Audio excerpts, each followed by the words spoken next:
This conference will now be recorded. Good afternoon, everyone. It's now 1 minute to 6, and we'll get this meeting underway. My name is Erwin Kumka, and I will be chairing this evening's meeting as Mayor McMorris is enjoying a well-earned vacation in Mexico. I'd like to introduce members of the board. On my far left, Steve. Steve Axworthy. Is that on? Turn it off. This one is giving feedback. Lon Turner. Ian Chatsey. Graham Randall. and Erwin Kumka. We'll now adopt the agenda. Are there any additions that anyone would like to make? Move it and second it first. I'm sorry. Get a mover and seconder. Would someone like to move the, be it resolved that the agenda be adopted as presented? I'll move that. Second. Any additions? I would just maybe mention Fire Smart. Just add that to discussion, maybe on 8E. Okay. Other than that, the minutes look comprehensive and quite satisfactory to me. You're ahead of me. Yeah. Oh, All in favor of the agenda as amended? Passed. Thank you. okay. Be it resolved that the minutes of March the 5th, 2024 regular meeting of council be adopted as presented. I'll try that. Graham, Ian? Any comments? No, they look perfectly all right. Thank you. All in favor of adopting the minutes as presented? Carried.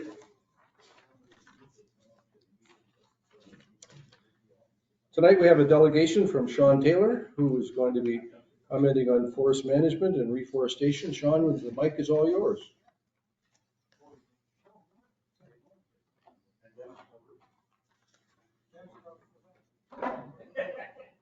Let's turn this on. Yeah, if you want to get the volume for the recording. So I think, as we all know, You have to hold it. So I think, as we all know, our forests play a big part in making Victoria Beach what it is. And I think, given how big our forests are, It's got to be like right up here. Given how big our forests are, I think sometimes it can be hard to notice when changes take place. However, in recent years, I think a growing number of extreme weather events have made these changes more noticeable. Now, as a resident who wants to help protect our forests, I'm here today to propose the creation of a volunteer committee on forest management. The idea being to, maintain and improve forest health in the RM.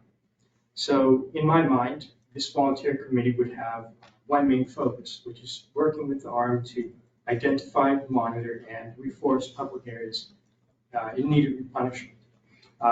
Obviously, the RM can do this on its own, but I think a prime consideration for having such a committee would be cost reduction. From talking with Penny, she's not here today. I think I was talking with Steve about this. Talking with Steve and Penny over the last 2 years, the impression that I got was that while the council supports reforestation, just isn't very financially viable. So I think the draw of having such a committee would be that by sourcing forestation projects to, say, a floating group of volunteers in the community, there's the potential to perhaps avoid or at least reduce some lead times and labor costs associated with, say, tendering a private contractor, hiring workers. In terms of the direct cost by a committee along these lines, the purchase and transportation of seedlings, soil would be, I think, the primary expense.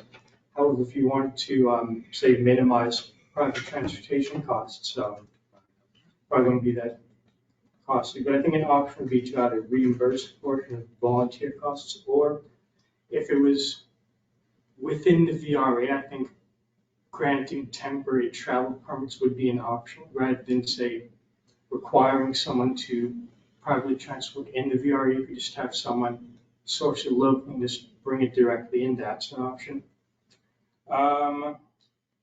Again, there'd be little to no labor cost, given that you have volunteers and planting, volunteers make use of their own tools and necessities they might need.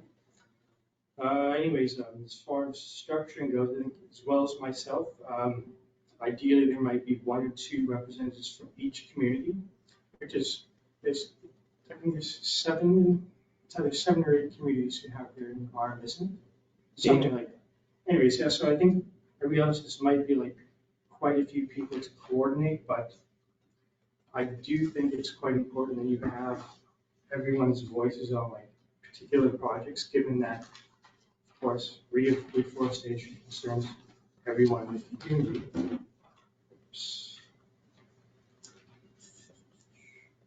Okay, so also I think there's a couple different ways you can go about coordinating such a community. That would either be all of committee coordination on large scale projects, so that would mean organizing efforts in a few designated projects.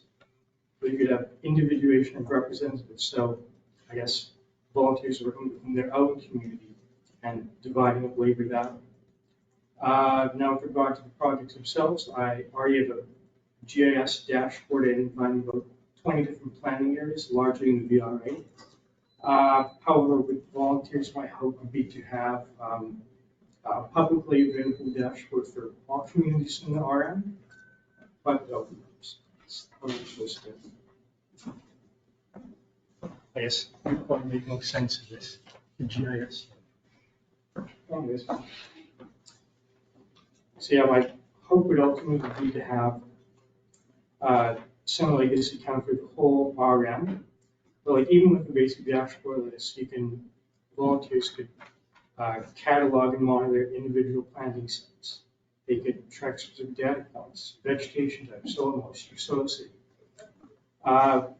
Environmental data, I think, would have some sort of use value to the RM for short-term and long-term capacity. We can also overlay with the vegetation, so provincial and federal vegetation data, which improve planting, organizing planting.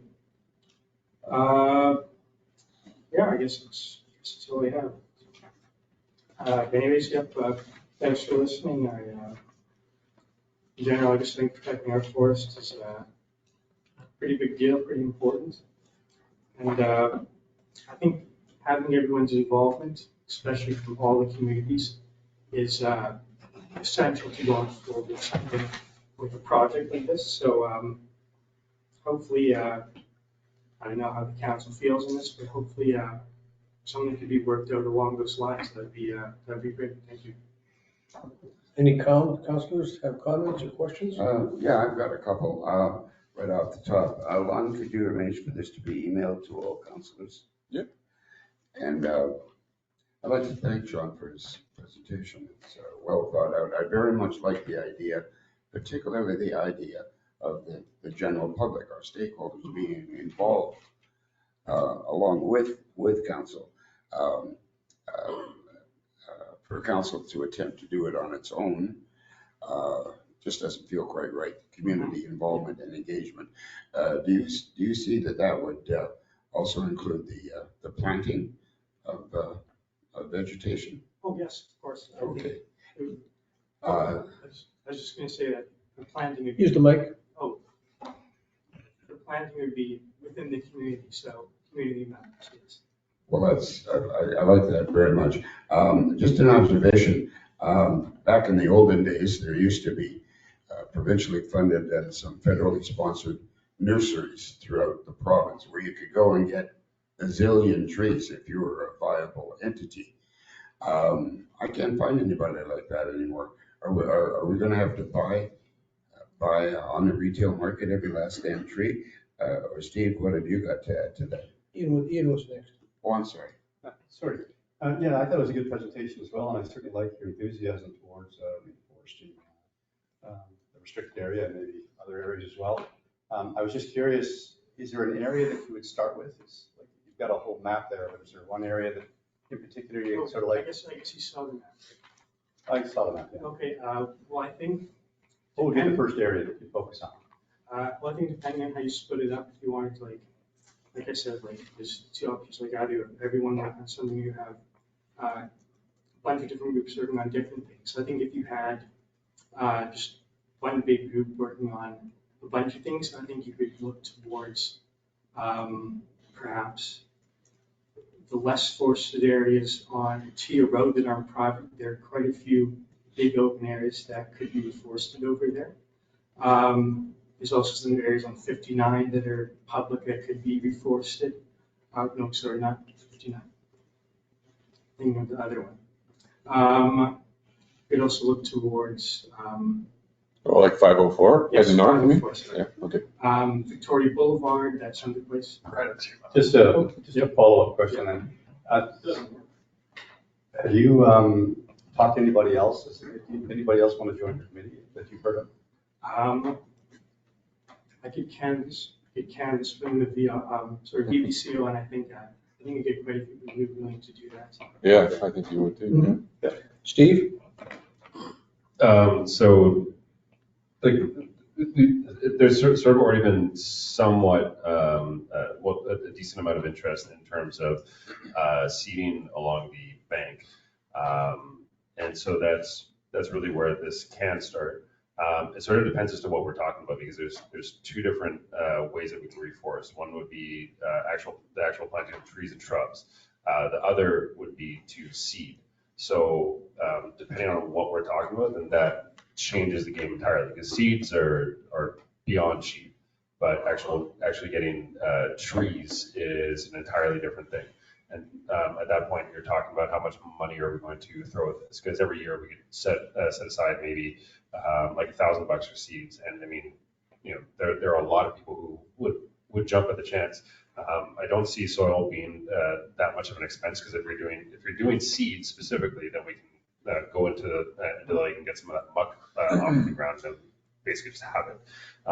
If we're talking about trees, then soil does become an expense. And so it's, what would you want to be doing? So I suppose that's my main question. I think saplings would be ideal, because you can get them in bulk and for pretty cheap. I think some go for as low as 15, 18 cents. Many of others, they go for 70, 80 cents. But like the stuff that we'd be looking at, like a lot of the coniferous trees, a lot of, probably not birch, it's probably on the more expensive end. Like pine trees, you're probably looking at 15, 18 cents per, I think it's about, you should get them in bundles of 15 or 20 each. So that's around, we end up around $2 for about a bundle of 20. So it's quite financially efficient to buy saplings. I mean, just for clarification, we wouldn't do pine or any sort of coniferous tree, because they're a fire hazard. But we would be able to do any sort of deciduous tree and focus on drought-resistant trees. So I mean, something that needs to happen anyway. I mean, I'm in favor of trying to put something like that together. I would just say that the best starting point would be doing the seed bombs right now along the coast, and then we can plan this to extend it more for next year, because we've already done the budgeting process. And once we get into actually planting trees, then the expense starts to go up, and we haven't budgeted for that yet. Thanks, Steve. Just Sean, a question. Has your group or the people that are organizing this given any thought to working on removing some of the deadfall? Yes. Okay. Do we have any problems with volunteers doing that work? Does that conflict in any way with our public works? Volunteers can volunteer. Okay, just wanted to check. Greg? Just an additional remark. I would think that council may very well be prepared to make a budgetary allocation and some reasonable, affordable amount to support the purchase of whether they be saplings and or seeds. In other words, I think we're in favor of this. This would enable us to put our money where our mouth is to make something happen. Just another comment.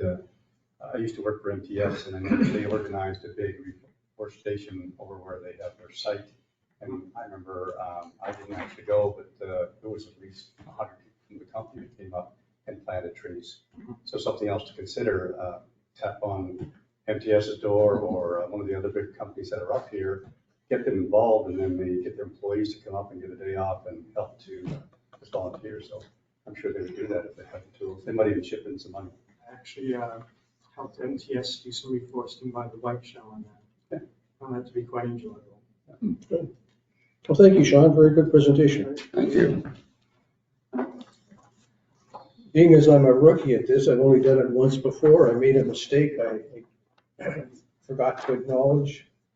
I wish to respectfully acknowledge that we are on the traditional territories of Manitoba of many First Nation, Métis, and Inuit, whose footsteps have marked these lands for centuries.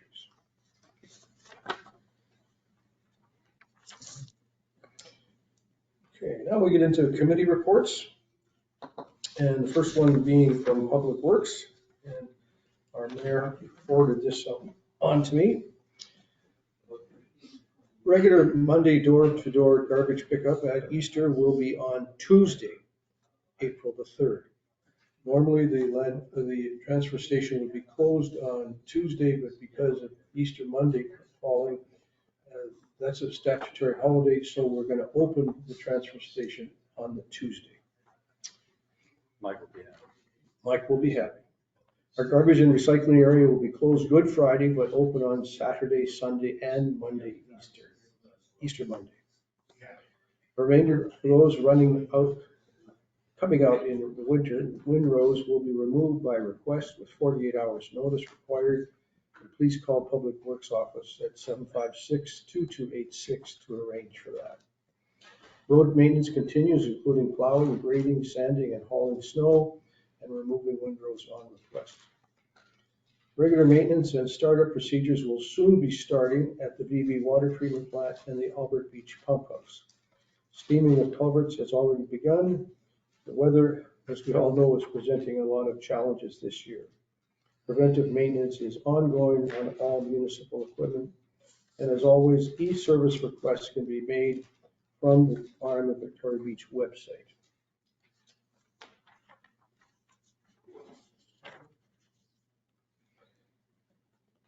Can we have a report from Ian on finance, please? Yes, you can.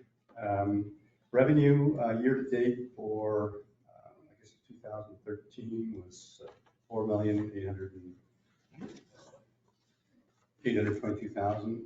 The budget was $3,455,000. So it was over by about $627,000. Expenses were over about by $48,000. So it's showing a surplus of 579, but after talking with Vaughn, these include some non-cash items like amortization. So the cash balance for 2023 was about $160,000. That's all I'm going to say. Thanks. Any questions or comments?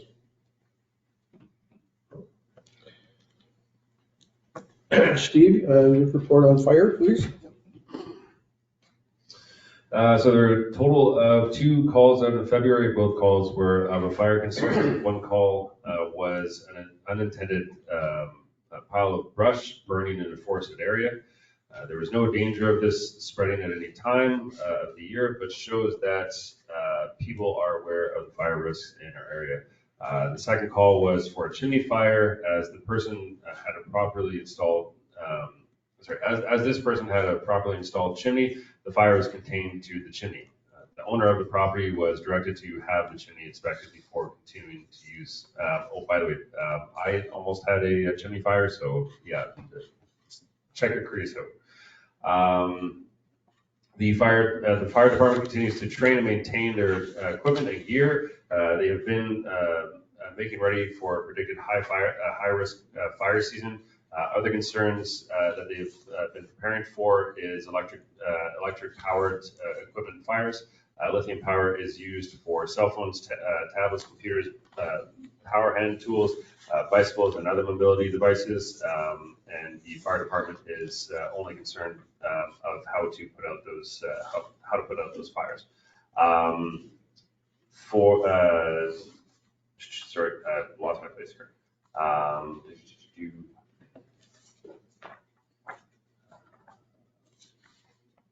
Where was I apologize. You know what, I'm actually just going to stop it there because there was part of this that I wanted to discuss in private. So, yeah, I'm just going to end it there. Okay, questions, comments? Thanks, Steve. I'll move on to police. Another quiet month in February for our police. We keep track of all the activities that the police are involved in, and last year we had 86 such incidents. This year, there's 96 activities. Again, no break-ins, which is most encouraging. There have been a number of Highway Traffic Act tickets given out, laser speed checking, and there were 7 of those this month. But there's one incident that I want to share with you, and to me, it just really stresses the importance and how fortunate we are in having a very good police force. This is an actual police report filed on March the 9th. A caller called to report a 98-year-old friend was not responding to phone calls. Person was last spoken to at 11 a.m. and no answer at 3 p.m. and 3 times since, no response. Concerned for her well-being as she lives alone down the highway outside of Victoria Beach. So at 5:45, the officer attended and located her outside, lying on her back in a snowbank. She was wearing pajama bottoms and a top and a flannel jacket and winter boots. She was freezing, she was breathing but not speaking. The individual was carried inside to the house and 911 was called. An ambulance from Lactavani attended and transported her to Selkirk Hospital. The officer then contacted a family member who attended to secure the house. It appears that the individual had exited the house to empty the kitty litter and fell in the snow. I think we can safely say that our police officer likely saved that woman's life. She was non-responsive, and I think we owe a debt to our police officers for responding. I realize it was outside of our community, but when it comes to human life, I think it's very important that they did respond in a way, and I commend them for their activities. Always nice to get a good news story. Any questions or comments on police? I have nothing for special events. Do you have anything on? Ian, an update on the golf course? Steve, actually. Oh, say, okay. So we're basically going through all the training that needs to happen. The opening of the golf course looks decent for now. It's basically just putting everything together, and soon we're going to be locating everything that we need to for the water lines, and hopefully turning things on as soon as possible. Not for a while, though. Good. Graham, municipal buildings? Yes, thank you, Aaron. Not a lot of activity on municipal buildings at this time of year, but there's a couple of items that would be of interest to our accessibility team. The Village Green accessible washroom construction is proceeding. The walls are up, the roofing is going on this week, and the general contractor is coordinating with the plumbing and the electrical contractors. So it looks like that project's going to come in on within the prescribed time period.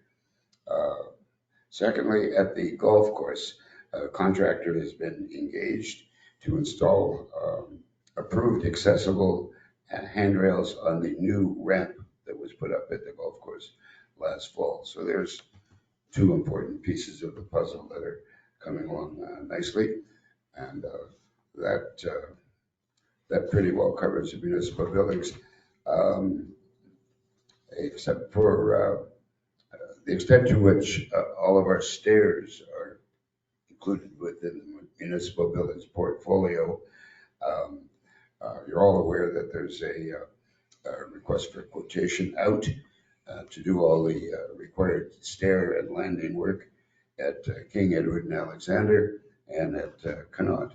The tender closes April 1st, and we hope to award the contractor soon after that. So that's in the works. Thank you, Graham. Any questions or comments? Steve, Doctors Committee? We're meeting on, is it this Saturday? Or, no, sorry, this Sunday. And we're going to get a full report for the upcoming meetings. Basically, everything looks good right now. There's nothing seriously pressing. And so far, the schedule is filling up. It's not 100% yet, but it is filling up. Good. Questions, comments? Okay. Steve, you're doing communications? There's nothing really to report right now other than sign up for Connect. So. Okay. Mayor McMorris is normally responsible for the summer information office, and we have nothing to report further on that. Just a footnote, the contractor who was given the job of refurbishing the information office, he got tired of waiting for the windows that have been in back order forever. So he's picked a different supplier, and he's going to have them installed before the May long weekend. Very good. Okay. Graham, will you report on the building inspector, please? Yes, thank you to Curtis Baudouin for his report. Not a lot of activity with one sunroom and one main dwelling. Fees collected, however, were $2,000, and year-to-date value of permits $279,000. On a year-to-date basis, fees collected $4,911, and value of permits so far year-to-date, this is to the end of February, of course, $500,000, $494,000. So it's fairly steady. Any idea how that would compare with the previous years? It's slightly better than last year, but nowhere near our record year before that. So it comes and it goes, but there's continuing and ongoing activity. The word from Curtis is he expects that this year will exceed last year by perhaps 10%, but it's difficult to foresee that. So that's the building inspector's report. Thank you. Questions or comments? Accessibility is again normally reported to council by Mayor McMorris, and we have nothing further to report at this point.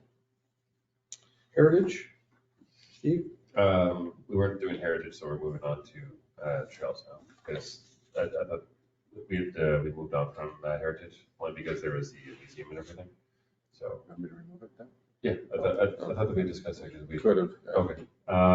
Anyway, so yeah, just for trails, you can go cross country skiing if you want right now. Your skis aren't going to look very good when you're done. I see. Yeah. So yeah, that's shutting down. One thing that would be nice for this coming year, if we can find the money in the budget somewhere, although we have to leave it a little bit later, would be to finally get the winter mapping done. Because we have the summer map, or I suppose a spring through fall map, but we don't have a winter map yet of the trail system. So it would be nice to get that done, but it might also be something that we just leave until next year, depending on how tight things are as we get to the winter. Are they much different?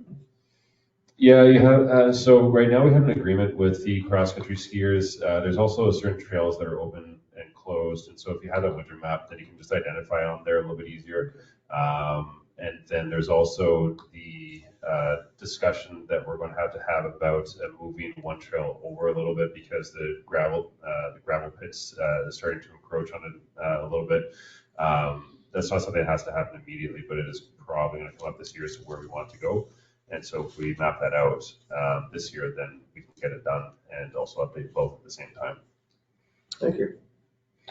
Graham, you want to give us some update on the Moonlight Inn? Yes, I'd like to. As council knows, there were a number of reports that were submitted yesterday or the day before. One of them is the project update number 5 on the Moonlight Inn. I hope that councilors have read it. And for the benefit of our residents, it's up on our website. It's very encouraging, to say the least. It does point out, however, that there's a very good possibility that the building will not be complete and ready to go this summer. For that reason, we've engaged in discussions to purchase a kitchen trailer, quite a sizable trailer, that will provide food services for this summer season. At the end of the season, that trailer could either be repurposed or just sold to recover the cash. So I would encourage everyone who's interested in the inn to read update number 5 on our website. I won't go through it. It's really quite comprehensive with lots of photos and details for those who are interested. There's one footnote to the Moonlight Inn indirectly because it involves the same architect. I have circulated to council a proposal from Unit 7 architects to do a community master plan.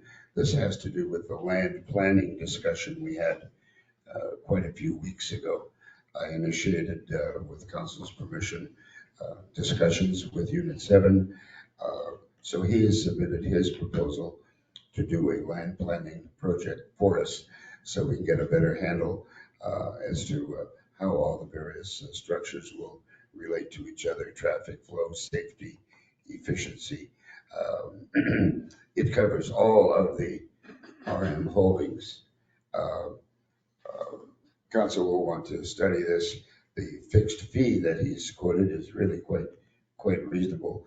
I just wanted to make sure that the public's aware that we are looking into a land planning scheme. We may very well, solicit proposals from other providers, but this one looking pretty good so far for council's consideration. Questions, comments? Ian? Yeah, I did read through it, and you're right, it is a reasonable amount. I'm just wondering, is it for them to do research on this, or is it for them to provide us with some drawings outlining where things should go? It will certainly provide the drawings and the details and the mapping, the whole thing, and quite detailed plans of the various buildings involved, even if they're only just proposed at this point. So it'll give the all of our municipal holdings, throw in the golf course while you're at it, a place on the map so we can manage them. The old adage is you can't manage what you don't measure. Well, we want to take some measurements so that we can plan ongoing into the future what goes where and how it relates to the other facilities. You can't go wrong having a master plan. I agree entirely. Thank you. I think what council was looking for was some guidance and some long-term planning to see how the different pieces, we know we're going to have to build a new fire hall sooner or later. We know there's some issues with the police department, the headquarters, other considerations. So rather than kind of doing it on a piecemeal basis, Graham's engaged with the architect to give us a longer term, bigger picture plan. Yeah. Sorry. I was just going to say, I'm not saying I'm against this. I'm wondering for the size of a municipality if it's absolutely necessary to have a company like this come in when, I can see us simply sitting down over like a day or so, just sort of going over essentially where we want things to be, because the drawings that we have right now for the new fire hall include the old building, and so it'd be built with it. And so the only discussion that we have to have there really is, well, do we want to build an entirely new building, or do we want to keep the old one? And then outside of that, I don't see much use for this study. I'm fine with it because it's really good to have data. I'm just not sure if it's absolutely necessary. in this Well, case. Yeah, I appreciate your point of view, Steve, but there are things that we don't know yet, and we're gonna have to decide based on mapping and measurements and solid data. For example, the horrendous brush pile. We've got an idea of where we might want to move it to and why and when, but we'd like some consultation on that. Have you read the master plan that I circulated, Steve? Yeah, okay, so you're aware that it doesn't involve a lot of dollars, but I think we'd all feel a lot more comfortable as we enter into possibly a brand new fire hall and the repurposing of the existing fire hall. This gives rise to a number of questions that a planner can help us address in a professional manner. I think the other thing to keep in mind is that when you have someone doing something like this, it's just a draft. So now we can see something on a page that gives us their impression of what we should be thinking. Then we can sit down as a council, review that, make our changes, and use that as a means of having an intelligent conversation about where it should go. Otherwise, the conversations tend to kind of go around and around and around. Yeah, right. And then you can give your changes back to the person and they can update it. Now you've got a document that people can use over the next 5 or 8 years when things start to get built. Exactly. Thank you. Be it resolved to adopt the committee reports as presented. May I have a mover, please? Ian? Graham? All in favor of receiving the reports? Aye. Okay.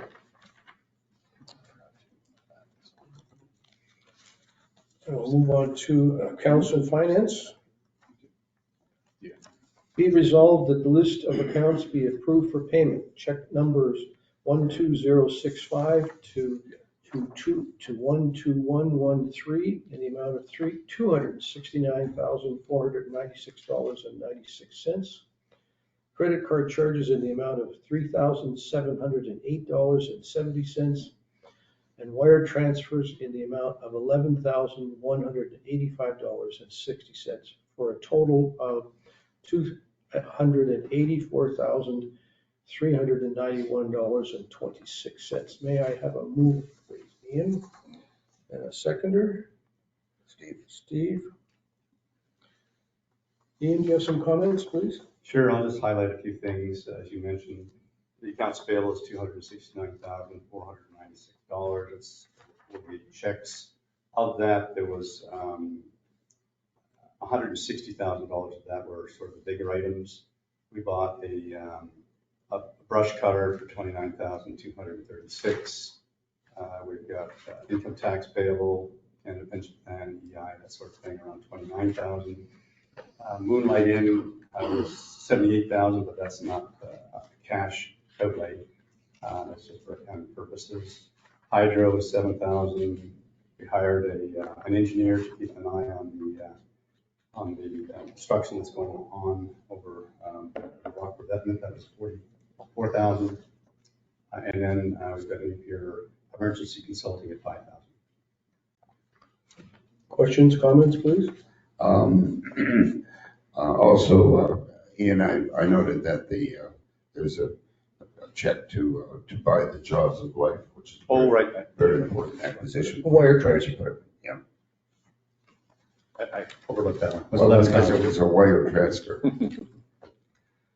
Okay, all in favor of accepting the accounts payable report, please? Aye. Favor? Carried.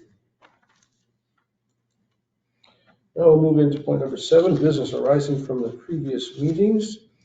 And the first item deals with the zoning bylaw, and I have an update on that. On March 7th, 2024, Council met with our municipal zoning consultant to review the most recent draft of the bylaw. Council carefully studied the draft and a few amendments were suggested. Our consultant will now be refining the document. Our consultant will then be meeting with each of the property owners' groups to solicit their comments on the proposal. Following this consultative process, the council is planning an open house on the zoning bylaw to be scheduled for the end of May. The final draft version of the zoning bylaw will likely be given first reading on June 18th, 2024, and second and third reading occurring in due time. All dates are tentative now with exact scheduling to follow. Council is committed to having a serious engagement process on the zoning bylaw with our community of ratepayers, and thus the back and forth discussions that the consultant is having with the various property groups in the community.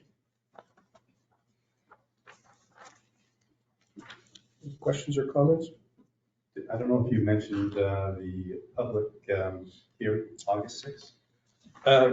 I did not mention it, because we haven't specified that, but that's the target for, we want to have the consultative process take place primarily during the summer.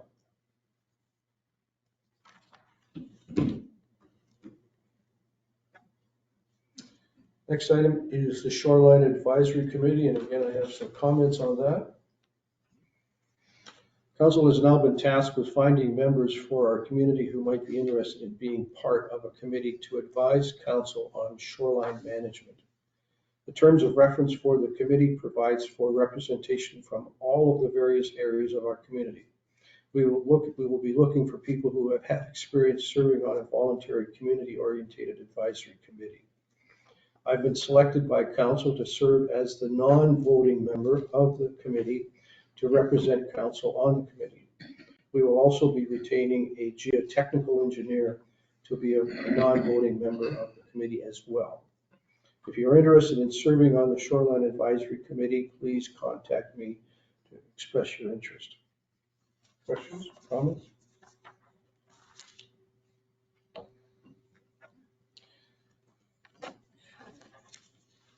Just for everyone's clarification, the committee is made up of 5 voting members and 2 non-voting members. 1 representative from the VRA, who is a lakefront property owner, 2 representatives from the VRA who are non-lakefront property owners, 1 representative from the non-VRA area who is a lakefront property owner, and 1 representative from the non-VRA who is a non-lakefront property owner. 1 current member of council, non-voting, and the geotechnical engineer is non-voting. So it's going to be an interesting group once we get it organized. A question, Erwin. Could you bring us up to date on what are the procedures that are likely to unfold in populating this committee? Well, are we going to send out invitations or pick people, or how do you see that playing out? I think a combination of those things. I mean, council will know some people that might be interested.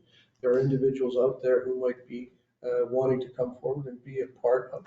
I mean, it would be great if we had 20 people volunteer, and then we'd have some sort of a selection process. Well, should the call for volunteers go out on our website?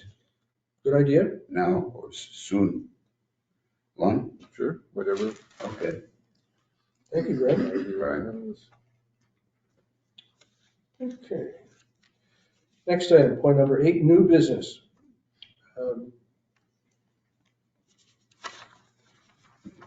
Be it resolved to approve the 2023 unaudited financial statements. May I have someone to move that? Ian? Second, Steve? Juan, would you comment on this, Steve? Sure. Ian kind of spoke to it earlier. The balance sheet, these are all at December 31st of last year. We ended up with having over $1 million in the bank.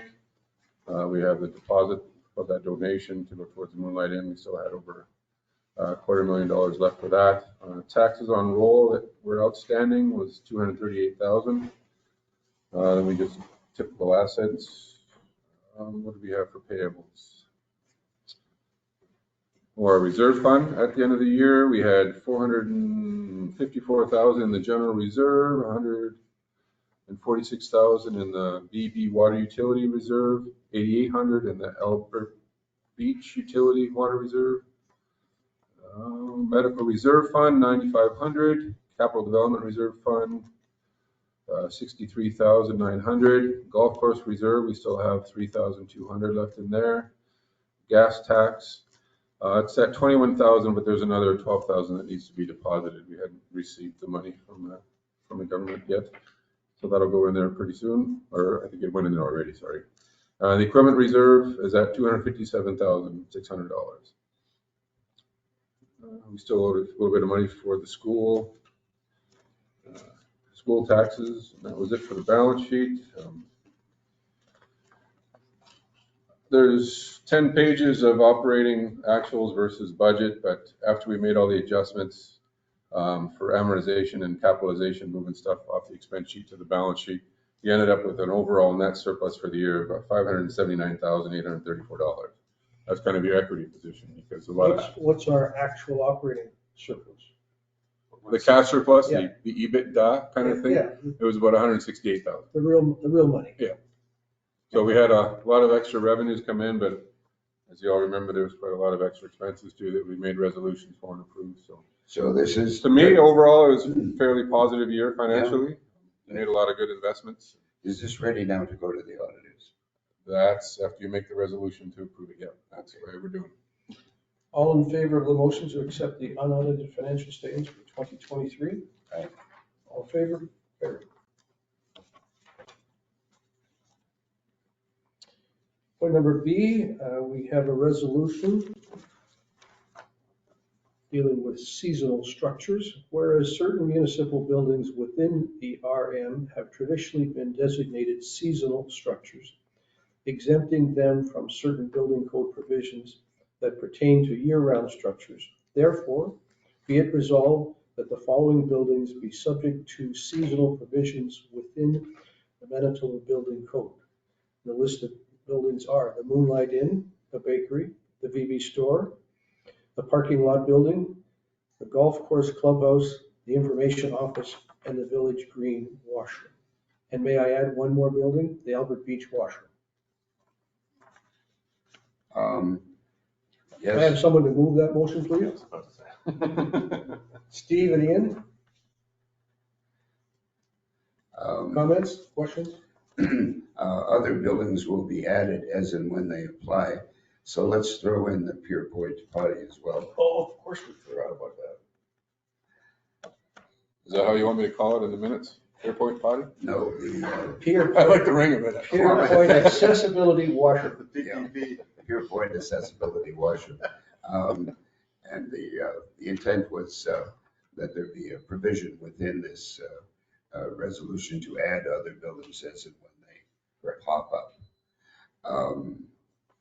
The the intent here, and this was quite a big concern to our building inspector,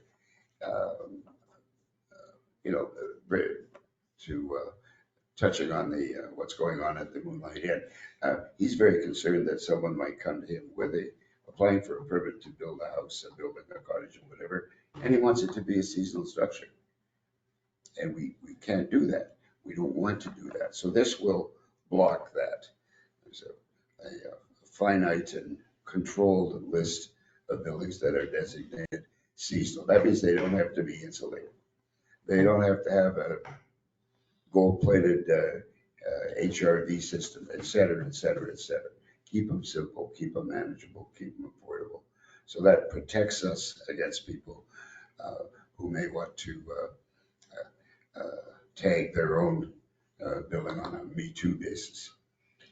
In simple terms, there are buildings that are not used throughout the winter, so we don't have to meet the National Building Code with respect to construction. Exactly. Any further comments? All in favor of the motion? Aye. Carried. Point number C is the bylaw 1650, our taxation bylaw. Be it resolved, tax bylaw number 1650 will be given first reading. Who wants to volunteer on that one? Anybody? We're not gonna tax this area. Steve? I'll second it. Very good. To comment on the taxation bylaw, council spent hours and hours and hours going through detailed analysis of last year's expenditures, some discussions about current requirements going forward, equipment, et cetera. And the bylaw that's being put forward does not propose any increase in our mill rate. So in other words, the mill rate for this year is going to be the same mill rate for last year. But some of you will have experienced increases in your assessed value of your buildings. That's done by the province. Each year we get every second year, I guess, we get an update on assessed values. And if your assessment went up, you're going to pay a little more in tax. But council worked very hard to maintain a balanced approach to the mill rate. And so this does not represent any increases in mill rate. Any questions or further comments? Comments, but they're private comments in my head. We will be having some public meetings about this. So, but once once first reading's been given, then the bylaw will be up on the website. Correct. And each of our ratepayers can review it at their pleasure. Yep. All in favor of this proposal? Aye. Carried. Thank you.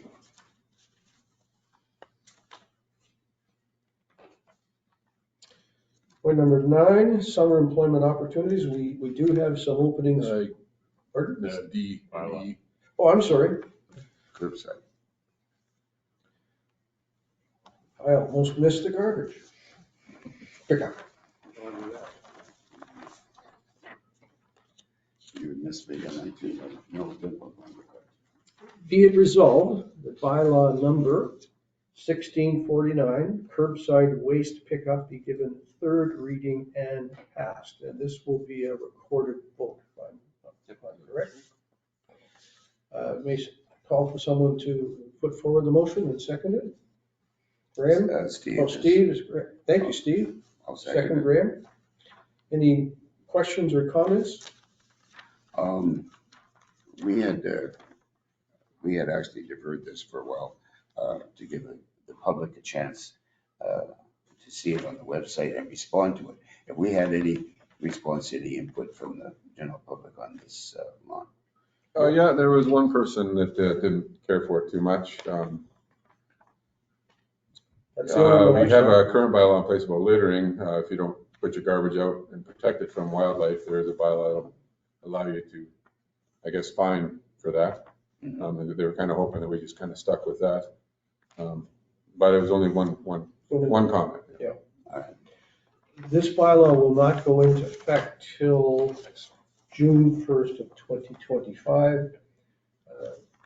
Council has ordered an additional supply of the bear-resistant garbage containers. I think we've already sold about 200 or 300, but there's more coming. So we wanted to give everyone ample notice to be able to acquire it. The essence of it, if you want curbside pickup, you must have a bear-resistant container. That's in the volume. You don't have to buy ours, but you have to buy a certified bear-resistant container, which there's a national standard for that. So I think this has been in the works for quite a long time, and I think I'm glad to see that it's finally going to get passed. Steve? I only just need to clarify one thing. I got an email with somebody saying that I said that we had to do this because of grizzly bears or something along those lines, and that's, or that I made the comparison between a grizzly bear and a black bear, and that wasn't what it was. What I had said was that I was referring to this standard, which they put it up against a grizzly bear because they're so much more powerful. So if it can withstand a grizzly bear, it can withstand a black bear. Obviously, we do have black bears. They have been an issue because what we've done with garbage, we've seen a serious reduction in the amount of bears that have been coming in. However, with garbage that's just simply lying on the road, there is no point in having these massive expenditures that we've had to put the garbage depot where it is. So by doing this, we finish the process so that way we can ensure that we just do not have any more issues with bears, or at least we reduce that by a substantial amount. And in that email, the person had said that black bears aren't a threat to people. I would strongly disagree with that. They certainly are more timid, but if you come across a black bear who is hungry, who maybe is having a bad day, then you don't want to walk across that bear. So yeah, black bears, they're more skittish, but you still have 800 pounds of pissed off if they're not in a good mood. Well, I think we've seen some hard evidence that the bear problem is definitely waning. It's reduced. Oh, yeah, there's been enormous improvement. But there's no use having a bylaw unless it provides some penalties, some fines. And the effluent may very well hit the fan next year when our guys don't pick up your garbage because it wasn't in a can. And there's going to be some yelling and screaming and some cleanup to do. So we're not over this yet, but we're doing the best we can with respect for our residents' rights and the bears as well. See, that's the point I was trying to make at the last meeting, that you really don't need the fines. If you're going to put this up to next year, everyone's going to know that they either need this, because I agree that everybody should have it. I have one. And if you're giving them a whole year to figure this out, and you just don't pick it up next year because they don't have the bear-proof bin, that's all you need. Because their garbage is going to be there, and if a raccoon or something gets into it, then they've got another mess to clean up. Their neighbors aren't going to be happy. I just think this whole concept of putting the fines and different levels of fines is just going to be an administrative burden. If you've got 1,800 cottages out there, you're asking Public Works to keep track of all of this and mark down who gets the first offense, who's the second offense, who's the third offense. And then Lon has to, chase these people to collect the money. I just don't think we're paying any attention to this whole administrative side of this. So I think that the bylaw is great the way it is. You just don't need the fines. If you're going to put it out a year, people will have more than enough time to figure out that, yes, I need to have this or my garbage won't be picked up.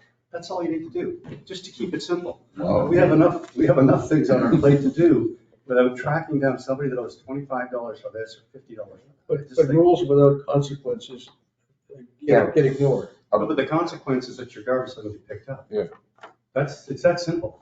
And that's the way it is in the city. If in the city, if I put something out that shouldn't be out there, they will pick it up. It's that simple. I think it's an education issue, and I'm confident that the vast majority of our people are going to comply. I agree. The fines were directed to the scoff laws. There's always a few of them. And we have to be prepared to deal with them. Steve, you were about to say something. Sorry. Yeah, it's just a response, which is that, it's nice to think that it's like the city where it doesn't get picked up and then the owner says, oh, shoot, oh, darn, I'm going to have to change my ways. The reality is that Public Works does a cleanup. And that really is the actual reality. And we spend hundreds of thousands of dollars every single year cleaning up bloody garbage. And it's garbage that doesn't need to get picked up. So yeah, it might be a short-term pain in the butt, but it resolves itself real quick, because after on the third fine, we buy one for you.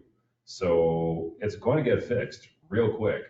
So, I mean, yeah, I get it. But as for the education piece, this is what, 6 years? We've been telling people to get a bear-proof bin? 5.5. Yeah, 5.5. So 5.5 years of education. Not everybody has one yet. We're still seeing garbage all over the place, and it's just okay. So we got to do this, and if we do it, then we can fix it real quick.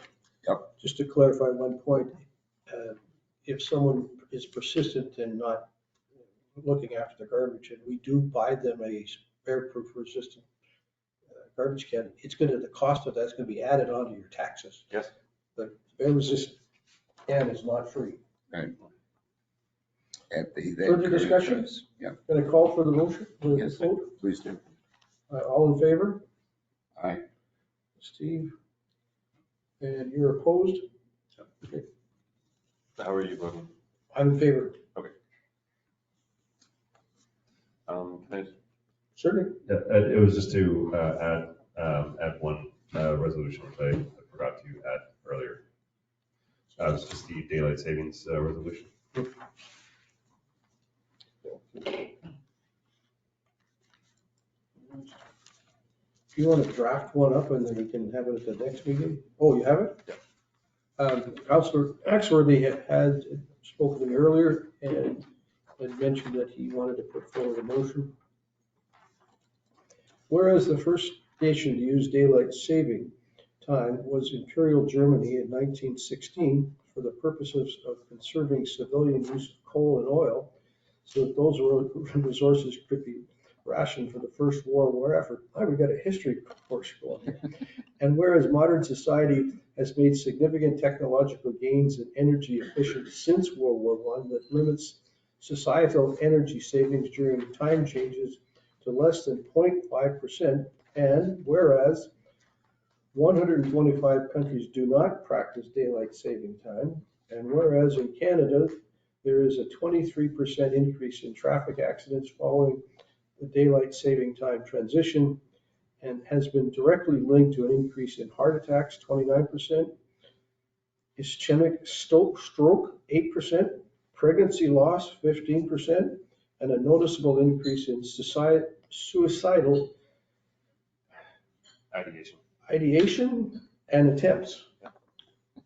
Whereas Saskatchewan, the only province or territory to standardize their time, has seen no negative economic effects of such action, and therefore be it resolved that the AMM, that's the Association of Manitoba Municipalities, petition the provincial government to standardize Manitoba time permanently, adopting the spring through fall metric, and cease all further arbitrary time changes in future. Would you like to move that motion?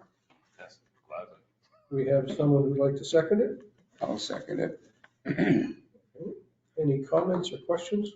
Just a brief comment.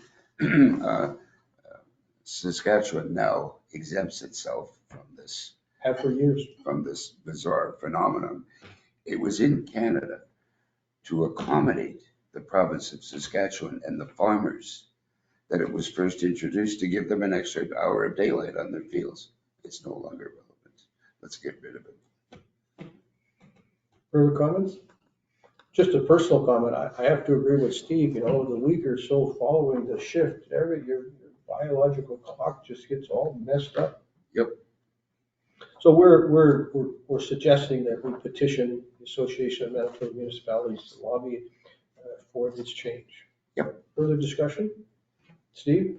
I'm just going to say that like every single year that we have daylight savings time, it's always a big discussion that goes all over the place. It's in the paper, it's in the news. People are frustrated with it. They've been asking for it for a long time. There's been some parties who have tried to bring it up to change it. The only problem is that once it actually gets down to somebody being in government, it's one day a year and we just seem to almost forget about it. So this would just be like, hey, listen, we've been talking about this for a very long time. Let's just do it. There's no reason to wait for the states. Saskatchewan's already done it. So, and the health effects is, if we can save a few lives, that'd be great. Further questions or comments? All in favor of the motion? I have a few comments. Certainly. As councillors, I think we're responsible for Victoria Beach.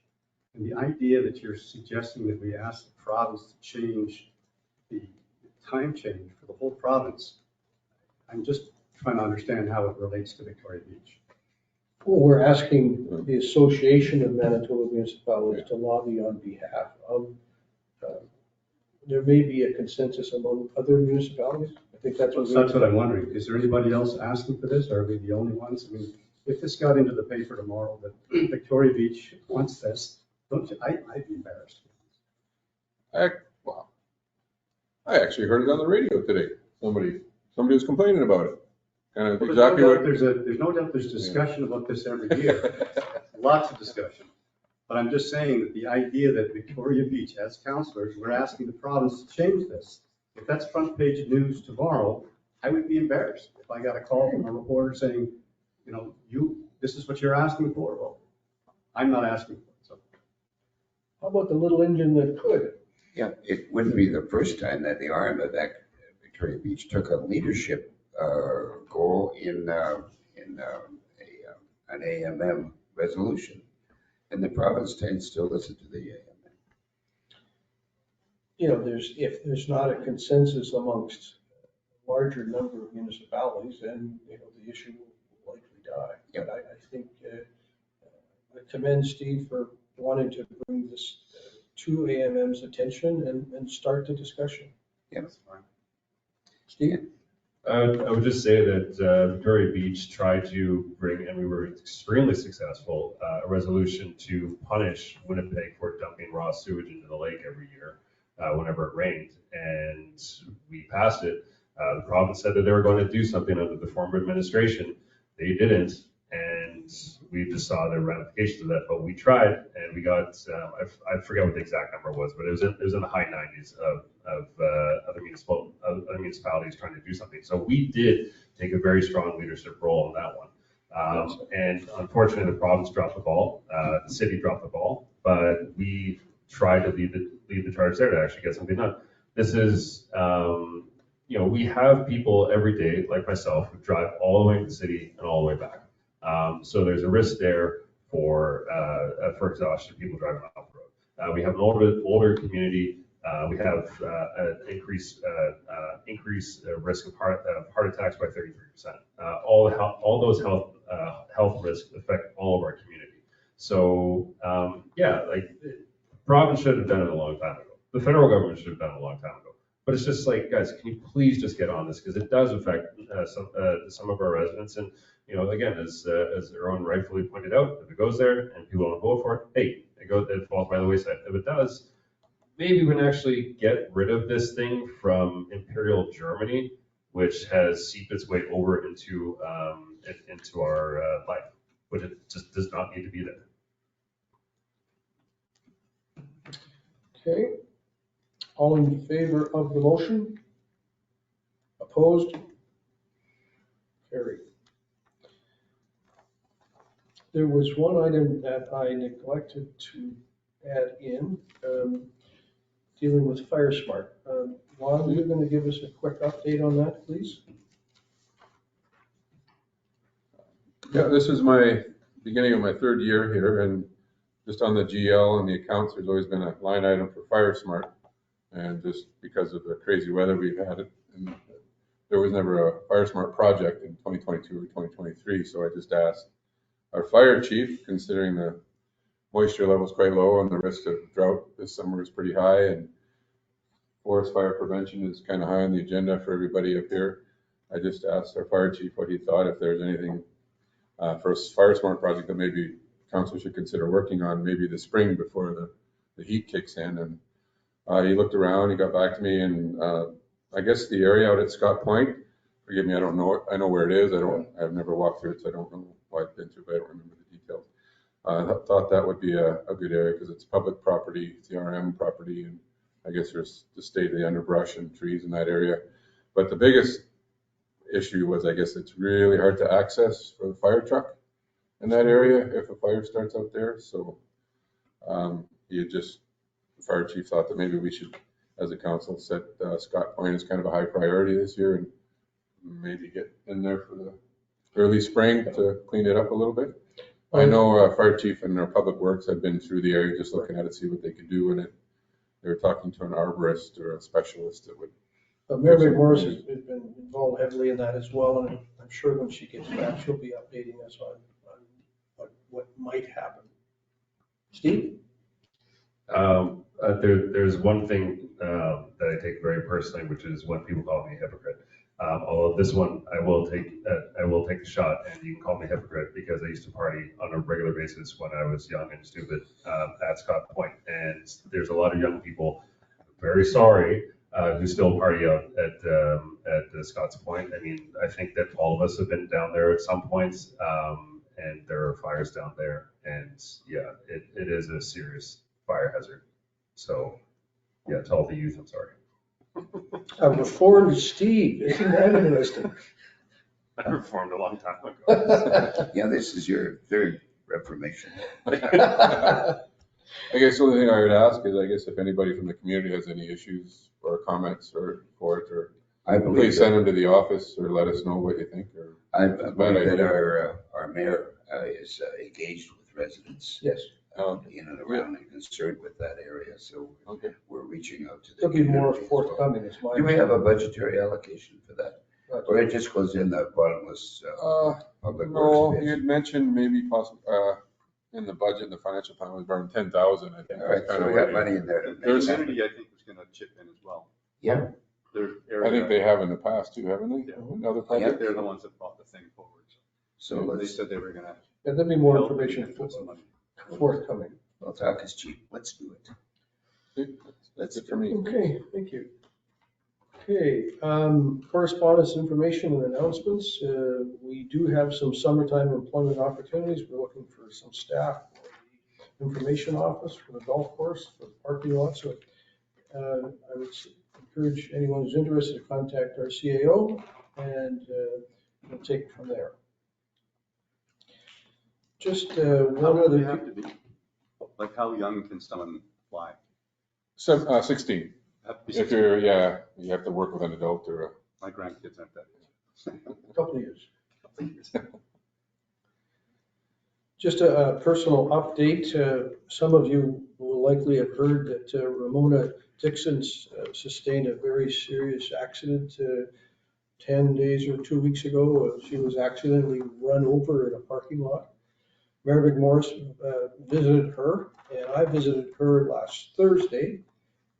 And she was in amazing good spirits, in spite of having some very serious, injuries. So just wanted an update, shout out. She was in good spirits. We had quite a engaged discussion about a number of things in the community. So she hasn't lost her fighting spirit. That's good. And we wish her a speedy recovery as best possible. Absolutely. We need Ramona in the kitchen in the summertime at the Saturday morning pancake breakfast. One last thing. Just wanted to take a minute to go over a couple of our meeting rules. We do not allow questions from the audience during a meeting. If you have something you wish to share with council and our ratepayers, you can ask to be put on the next available meeting's agenda and appear as a delegation. Your presentation time is limited to 10 minutes. Members of council may have questions of you following your presentation. We ask that you contact our CAO to schedule your presentation, and you will need to give us at least 1 week's advance notice. If you have a question, you can forward the question to our mayor, our CAO, and any of our councilors. If you wish council to not disclose your name, please note that in your question. Council will then endeavor to answer your question at the next meeting of council. Again, I just wanted to take a couple minutes to kind of reiterate our meeting rules so everyone is clear.